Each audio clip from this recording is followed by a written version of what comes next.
रावेर तालुक्यातील वाघोड येथे झालेल्या सोनपोत चोरी प्रकरणाचा अवघ्या काही दिवसात उलगडा करत रावेर पोलिसांनी तब्बल 2 लाखांचा मुद्देमाल जप्त केला आहे. आरोपीला अंतुर्ली परिसरातून नाट्यमय पाठलाग करून पकडण्यात आले. वाघोड फाट्यावरून पायी जात असलेल्या शोभा सुरेश पाटील या महिलेला दोघांनी रस्ता विचारण्याच्या बहाण्याने थांबविले.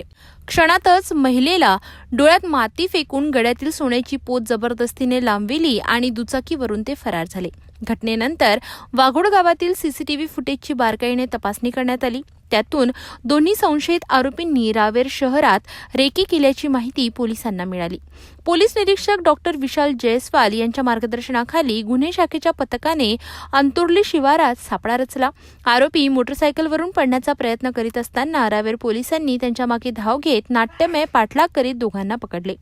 अजय गजानन बेलदार वय वर्ष 20, नरेंद्र उर्फ निलेश अशोक बेलदार वय वर्ष 20 पकडलेल्या आरोपींची नावे असून दोघीही अंतुर्ली तालुका मुक्ताईनगर येथील रहिवासी असून दोघांनीही गुन्ह्याची कबुली दिली आहे.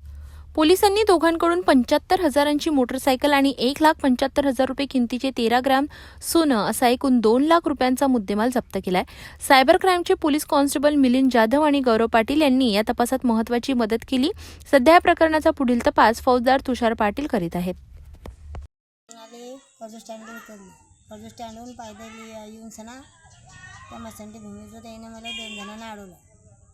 त्यानं माझ्या डोळ्यात माती टाकून सणा आणि माझ्या पोट हिसकून घेतली. नंतर वाघोळकडे आले ते तेवढं समजा. बर किती जण होते मोटरसायकलवर? 2 आणि नंतर मग तुम्ही काय केलं? मी जोरात पळून सणा मी ना माती पुसून सणा लोकांना आरोडा मारला. कोणी होतं ना समोर. बर मग लगेच गाडीवर मला गाडीवर बसाडली. गाडी आणली आपल्या बस स्टँडवर. बर तिथून जगदीशला कळवलं. जगदीश पळत त्याच्याकडे गेला. बर किती ग्रामची पोत होती? 10. 10 ग्राम. रावेर पोलिसांना तक्रार दिली का तुम्ही? हा. बर काय नाव तुमचं?